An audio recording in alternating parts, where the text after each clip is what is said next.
Hang on a minute. We need to make this Galaxy Fold review video a little differently. See, I have a lot to say about this $1,980 folding phone tablet thing because I think there are a lot of interesting possibilities, and it is legitimately amazing to have a screen that can fold nearly in half. But then we started to review this phone, and then you may have heard about it.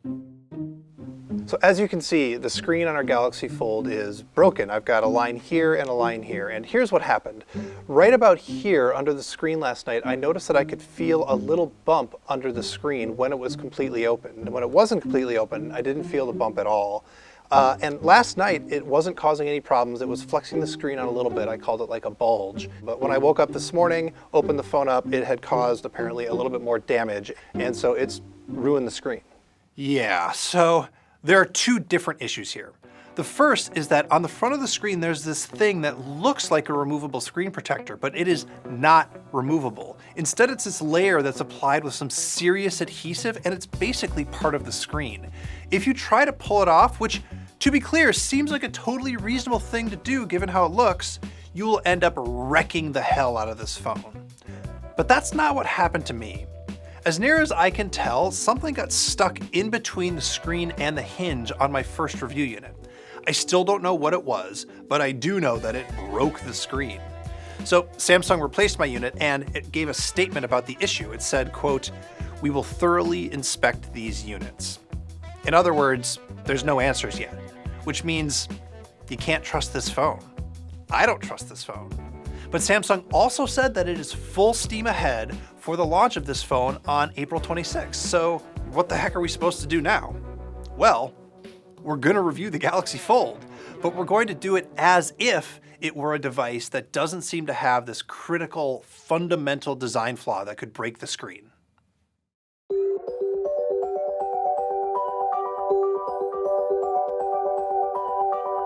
This is a Galaxy Fold. Before everything went to hell and the first phone broke, here was my conclusion about this thing. I have never used a premium device with this many problems that I love this much. Screen breaking aside, and to be clear, you should not set it aside, there are still a bunch of problems with this phone. The screen and the protector thing are plastic, which means it picks up dings really, really easily. The front screen is too small to really use. Android still isn't as good as it should be in tablet mode. I could really go on and on. But then I open it up and I start using it, and I really like it. It's way nicer just having a big screen, and I really like this almost exactly 4:3 aspect ratio. This main screen is 7.3 inches, which is just a little bit smaller than an iPad mini, but it's got way smaller bezels than an iPad mini, which means that it's super easy to hold. And again, like having this much screen real estate on your phone is great. If you go into the system and set the zoom level to small, you end up getting 3 columns in email, and you get tabs in your browser. Playing games is really fun on this big screen too, and I have to say that this is my favorite device for reading Kindle books, including the actual Kindle itself. This is just the right size, and if you want, you can rotate it sideways and get 2 columns of text. Surprisingly, when I'm just using it and not looking for screen problems, I don't really notice the crease between the 2 sides. Now, don't get me wrong, it is definitely there, and you could definitely feel it, but it's a little bit easier to ignore than you might expect. Now, the notch on the top of the screen, well, that's a little bit harder to ignore because most video apps get cut off by that notch, and you have to set the whole system to hide the notch mode in order to get rid of that, and that's super annoying. Also annoying, the refresh rate. Okay, so screens need to have controllers, and usually they're at the top or maybe the bottom of the phone. So when you scroll, you don't notice that there's actually a subtle difference in scroll speed from the top to the bottom, unless you're really looking for it. But because this thing folds in half, it has to put its screen controller over somewhere else on the right-hand side. So when you scroll, you get this jelly effect where one side scrolls faster than the other side. It's the sort of thing that you don't notice, and then you notice it, and then you can just never unsee it.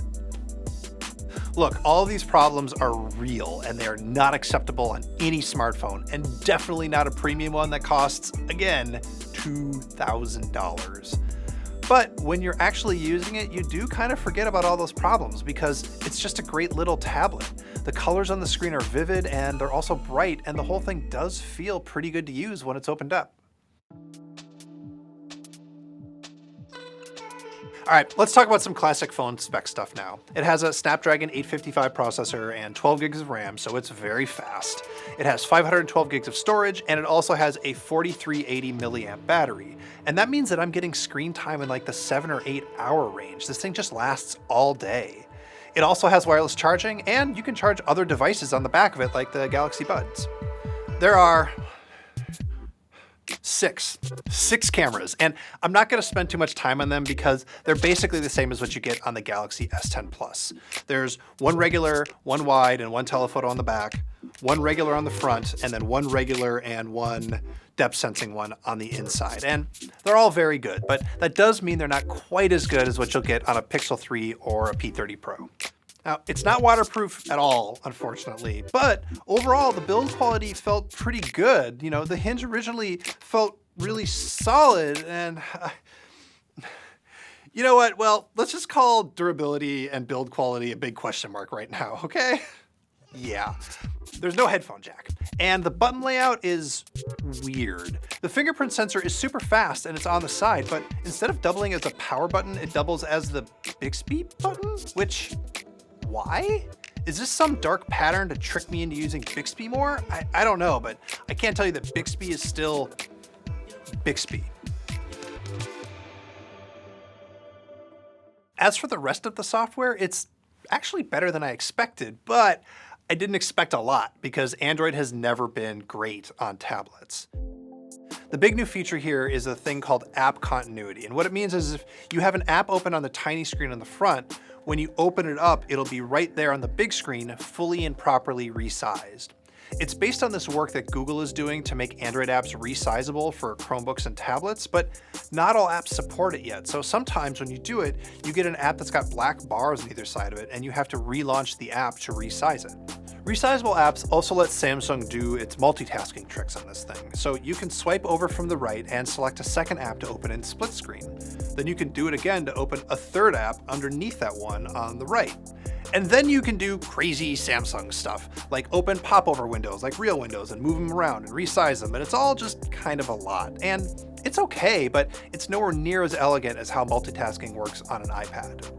Like, for example, you lose your window layouts all the time.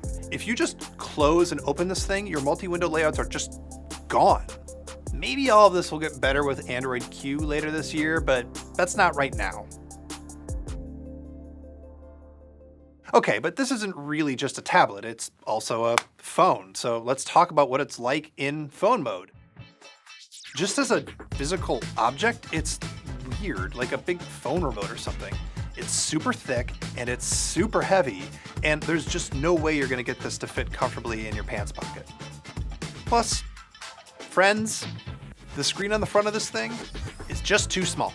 Technically, it's 4.6 inches, but that's a diagonal measurement, and so it feels way smaller than that because it's so narrow. You can barely type on this thing. What I ended up doing is basically treating it like a glorified, super-powered lock screen. And maybe that's the point. It has a totally different home screen layout than the main screen. So I ended up just putting the stuff on it that I use in my commute, and that's Google Maps, Hold Down, and Spotify. So all that's the annoying part of the screen, but once again, there was this weird possibility that I could not only get used to that, but almost learn to like it. Here's what I mean. Think about this thing that happens all the time with your phone. You pull it out to check something quick, but then all of a sudden a half hour has gone by while you were scrolling Instagram or whatever. It's a real problem. But it's a problem I didn't really have with the Galaxy Fold, because when I was just using the tiny screen, I wanted to get something done and put it away really fast because the tiny screen's not that good. But then when I unfolded it and used it, I was really using it. I had to hold it in two hands. It became an active thing that I chose to be doing. It required some intentionality. Phones, they fit in our in-between times when you're just waiting in line or you have a minute to glance at it, but then it fills up that minute and then it sort of just fills up everything. The Galaxy Fold, though, is too big to fit in those in-between times. So I ended up feeling better about how I was using this phone than I usually do when I use a regular phone. Is that worth $2,000? Is it worth all of the first generation problems that you run into here? Is it worth the risk of buying a phone whose screen might be so fragile that it could break at any minute if a piece of debris gets stuck between it and the hinge? Nope, nope, and super nope. But it is worth thinking about. And even though I'm going to be sending this thing back and definitely not spending the $2,000, I'm going to keep thinking about it. Because you know what? There is something really new here. Something different. I just wish it wasn't also, well, broken.